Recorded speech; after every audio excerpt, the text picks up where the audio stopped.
With a brand new Ghost in the Shell series coming in 2026, the biggest question isn't if you should watch it, but how you even start without getting lost in 3 different universes. Ghost in the Shell has 3 distinct timelines, each with its own continuity, characterizations, and thematic emphasis. I will break all of that down simple and clean just for you.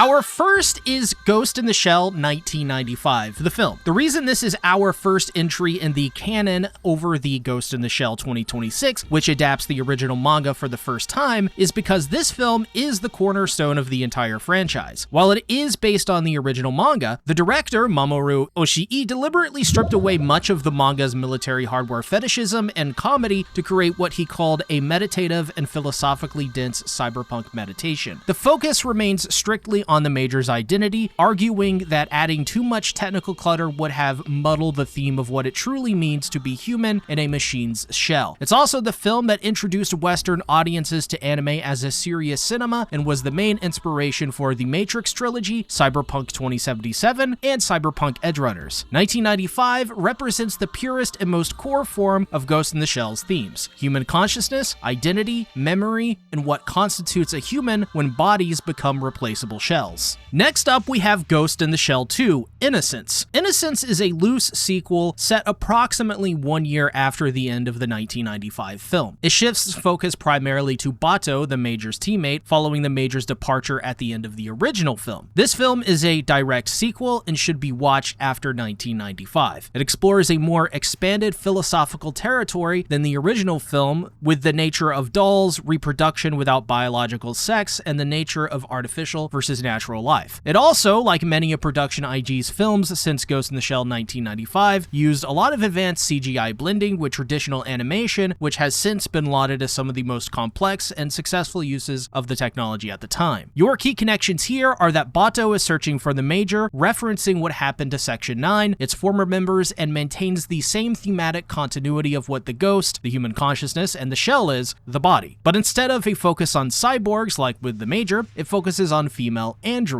An important note here, though, is that while this is a sequel, Oshii designed Innocence to work as its own standalone piece, like a side story, rather than just a linear continuation from the original. So expect something a bit different. And now we have our newest addition to the Ghost in the Shell timeline, and for the first time since 2004, the original continuity makes a return. The Ghost in the Shell 2026 is from Science SARU instead of Production IG. That is the studio behind Dawn to Dawn and Devilman Crybaby. This anime, like the original 1995 film, aims to adapt the original manga, but it instead takes a faithful approach and delivers the first ever full anime adaptation of the original source material. This series may come as a shock to people who maybe only ever watched the original films or standalone complex, as the tone is much more comedic, the story is much more dense and fast-paced, and while still retaining much of its dark undertones, they are just that, undertones. The art style is also much different, aiming to recapture the original 80s manga art. The reason this goes at the end is not because you should watch it after these first 2 films, it's really just because the anime films have become so legendary and so influential to Western and Eastern media that their legacy has eclipsed that of the original source material. Expect a lot of comedy, expect a lot of fan service, full-on sex scenes, gore, hardware fetishism, and so on. This will be a much different Major than what you may be used to, becoming more of a brash tomboy than a stoic merc, tempered leader, or young and upcomer. This is the original story that served as the basis for the original 1995 film and the rest of the franchise.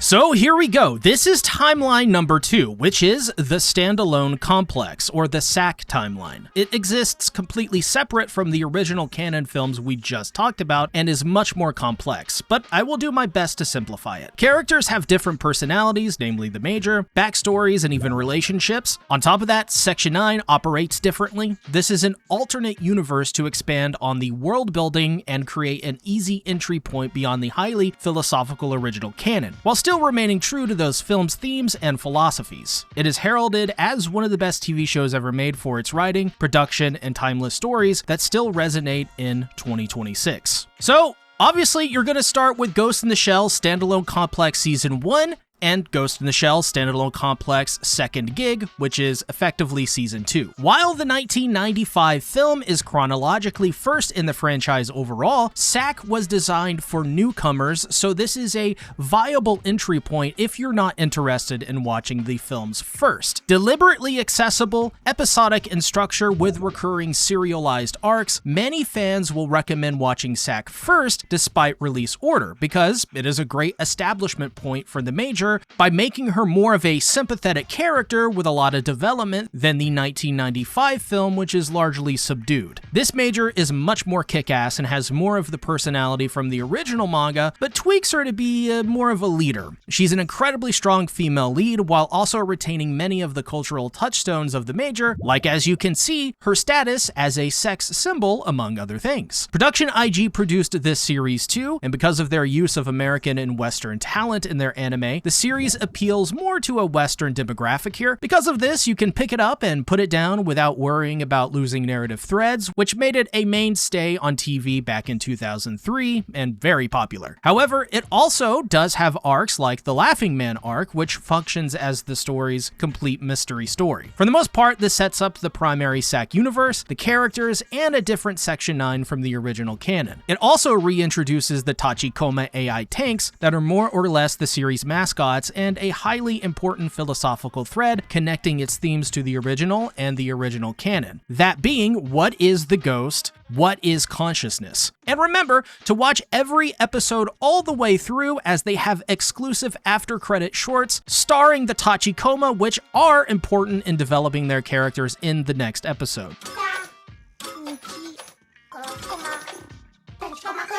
Do not skip these, even if they seem like fun non-canon stories. They aren't, they are important. Either way, enjoy one of the best TV series ever made, starring the Giga MILF version of the Major. Straighten up your own act before whining about the world. Or if that's too much, wear a blindfold, zip your mouth, and live in a cave.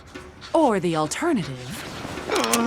So, after you've completed both SAC and SAC Second Gig, now it's time to move on to the 2006 film aptly titled Ghost in the Shell Standalone Complex Solid State Society. This is the definitive end to the SAC timeline and continuity. For now, it takes place after the events of the last episode of Second Gig. It resolves all of the remaining SAC character threads and explores the consequences of the series' resolution. Though there is a sequel series to Standalone Complex released in 2020 on Netflix, featuring 2 seasons and a film. Called Ghost in the Shell Standalone Complex 2045, it attempts to continue the SAC timeline decades later in 2045. Set in the post-Solid State Society future, it introduces a new concept called post-humans who have uploaded their consciousness entirely. While this is the sequel series, it is largely seen as controversial for its implementation of CGI, which turned a lot of people off of this series. However, the goal of this series was to take the classic themes of Standalone Complex and bring more contemporary issues like pandemics, misinformation, and climate change into the story. The tone is different and is controversial for its animation. However, if you can look past the animation, the story is largely well received. But if you are interested, the watch order for this series is fairly straightforward. You have Season 1, then Season 2, and then finally, the 2023 conclusion film titled The Last Human. And that officially ends the Standalone Complex continuity and timeline for good.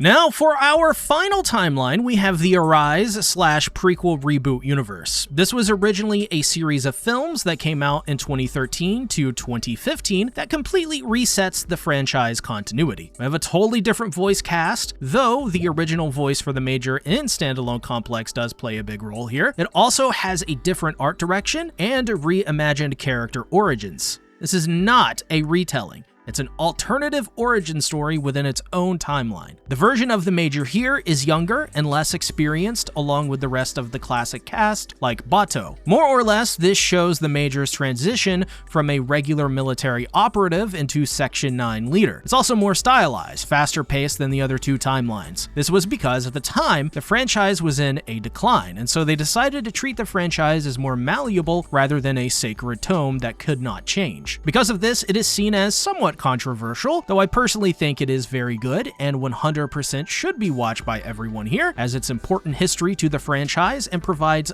deep context on the Major's origin. Now, there are two versions of the Arise series. There is the original, which is 4 border episodes across 4, episodes that are about an hour long. For that, the watch order is Ghost Pain, Ghost Whispers, Ghost Tears, and Ghost Standalone. However, your second option is to watch the 4-hour and 35-minute compilation film of the 4 Arise Border episodes, which also contains 2 additional episodes, the Pyrophoric Cult. This is, to some, the proper way to experience Arise, as it's more digestible than 4 60-minute episodes. The runtime of nearly 5 hours is quite a bit for some, but because of the 2 additional episodes, it is absolutely the best way to watch the Arise series and the definitive way to watch the Arise series. After you watch the Arise series, now it's time to move on to the final movie that concludes the Arise timeline completely. Ghost in the Shell, the new movie. Not a very original title, but is the final step in the Major's rise to Section 9 leader and becoming the woman we see in the original canon and the standalone complex timeline. Whatever path you choose to go down, Ghost in the Shell is a limitless franchise. If you want to see an example of how influential it is in the world of gaming and anime, then check out this video on Cyberpunk Edgerunners, which arguably wouldn't exist without Ghost in the Shell. Make it a great day or not, the choice is yours.